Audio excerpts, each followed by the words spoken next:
Veja bem, o ventilador é salvador quando bem indicado, mas se não for adequadamente ajustado, pode aumentar a lesão pulmonar do paciente e piorar o desfecho. Então precisamos sempre buscar uma ventilação protetora para os nossos pacientes. Temos vários tipos de ventiladores mecânicos, inclusive dentro de um mesmo hospital, várias marcas, modelos, porém os ajustes básicos todos eles possuem. Então eu vou demonstrar um ventilador mecânico aqui para vocês, para exemplificar, e basta se guiar por ele para encontrar os botões semelhantes nos ventiladores que você tiver à sua disposição e a partir daí fazer os ajustes necessários. Entenda uma coisa, você vai escolher determinados parâmetros no ventilador, esses parâmetros vão interagir com o pulmão do paciente e isso vai resultar em valores, em pressões que precisam ser avaliados para você saber se está protegendo ou não o pulmão do paciente. E a partir desses valores, fazer os ajustes que forem necessários. Então vamos ver quais são os parâmetros que você precisa configurar na urgência imediatamente após o paciente ser entubado. Inicialmente, você vai escolher o modo ventilatório. Você vai escolher como o respirador vai ventilar o paciente. Dependendo do modo ventilatório escolhido, nós vamos ter que fazer alguns pequenos ajustes que eu vou mostrar para vocês mais para frente. E independente do modo que você escolher nesse momento inicial, você vai precisar ajustar sempre a PIP, a frequência respiratória e determinar também a quantidade de oxigênio que será fornecida, que é a fração inspirada de oxigênio. Então esses 4 parâmetros configurados, modo, frequência respiratória, PIP e FI de O2, vão interagir com o pulmão do paciente. E dessa interação nós vamos ter os dados que você precisa interpretar.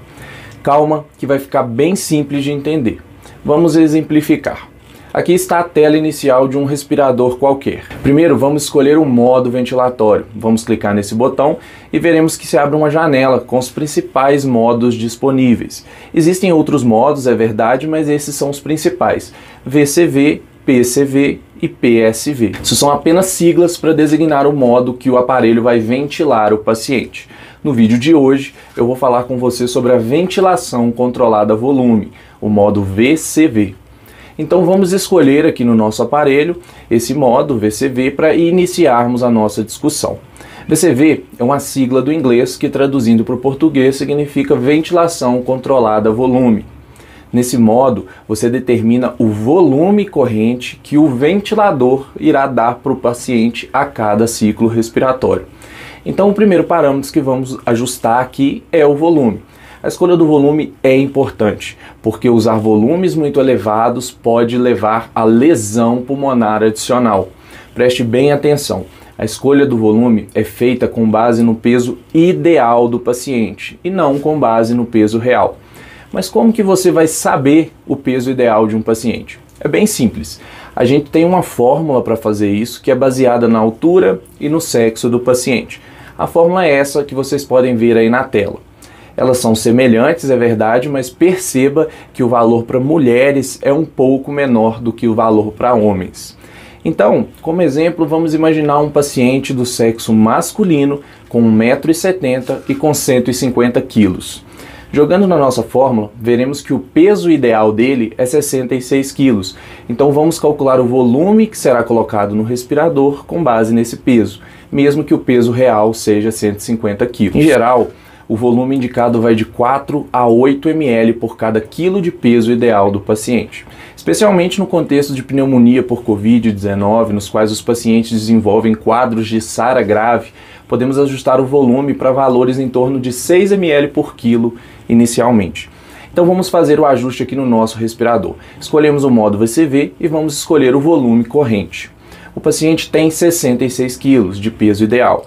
Vamos ventilar ele com 6 ml por quilo de peso. Então 66 vezes 6 é igual a 396. Eu vou colocar aqui então esse valor de volume corrente, pois assim estamos protegendo o pulmão desse paciente. O segundo parâmetro que precisa ser ajustado é a frequência respiratória. O valor deve ser menor ou igual a 35 incursões por minuto, mas nesse momento inicial podemos ajustar aí para valores entre 15 e 25 incursões por minuto. E o ajuste da frequência respiratória ele deve ser feito posteriormente com base na gasometria e no volume minuto do paciente. Vamos iniciar aqui com 18 incursões por minuto. Esse é um bom número para um ajuste inicial. O terceiro parâmetro que vamos ajustar é a PIP. Esse parâmetro é muito famoso, muita gente não entende direito o que é a PIP. A PIP é a pressão que fica no pulmão mesmo após o ar ter sido exalado. Ela evita que as pequenas vias aéreas colabem na expiração e assim reduz também o estresse mecânico de abrir e fechar completamente o alvéolo a cada ciclo respiratório. Guarde isso, ela é um dos principais determinantes da oxigenação do paciente. Nos pacientes com Covid, deixe inicialmente a PIP em torno de 10 a 12 centímetros de água e depois os ajustes devem ser feitos com base na mecânica ventilatória do paciente. A titulação da PIP é muito importante e por isso vamos fazer um vídeo ensinando a fazer o cálculo da PIP ideal.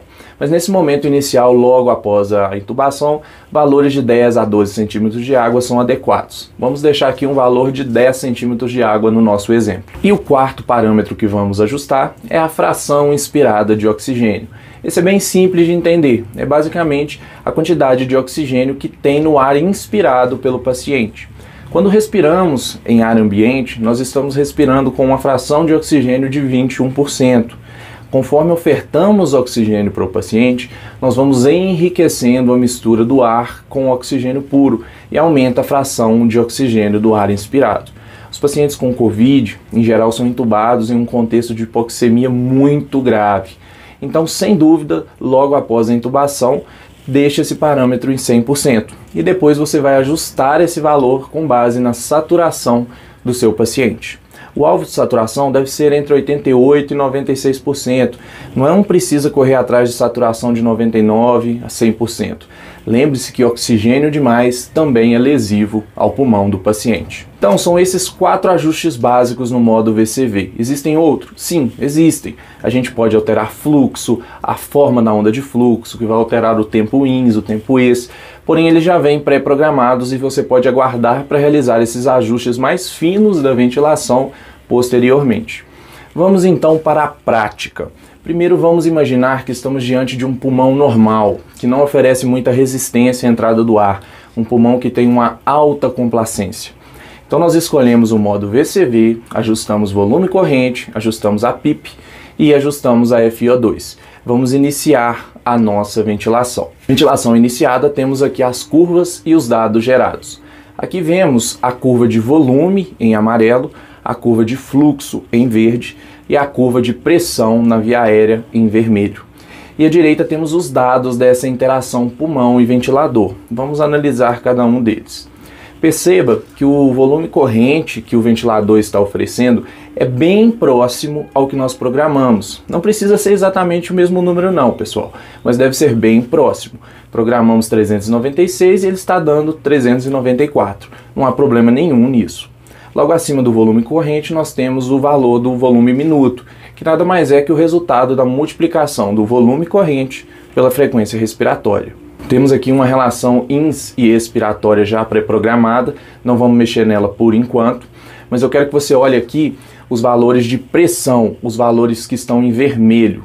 O nosso volume corrente ele está gerando na via aérea uma pressão de 19 centímetros de água. Essa é a pressão de pico, é a pressão máxima que acontece quando aquele volume corrente que você determinou entra no pulmão. E temos aqui também o valor da nossa PIP, né, que é exatamente o valor que ajustamos, 10 centímetros de água. Esse é um pulmão normal, pessoal, um pulmão sem doença. Agora, vamos manter esses mesmos ajustes, mas vamos mudar o paciente. Vamos colocar um paciente com um pulmão típico de Covid mais grave, uma complacência baixa, um pulmão muito duro para ventilar. Vamos ver o que acontece. Foque na curva de pressão, na curva vermelha. Perceba que a pressão de pico aumentou muito, era 19 e agora está em 32. E por que isso? Basicamente, eu estou colocando o mesmo volume, veja que o volume corrente continua o mesmo, mas agora esse volume está sendo ofertado a um pulmão mais duro. E essa pressão que é gerada, ela é muito mais alta. E essas altas pressões podem gerar lesão pulmonar. Porém, mais importante que avaliar a pressão de pico é avaliar a pressão de platô. E vamos te ensinar a como obter e interpretar essa pressão em nosso próximo vídeo. Fique ligado e nos acompanhe em nossas redes sociais.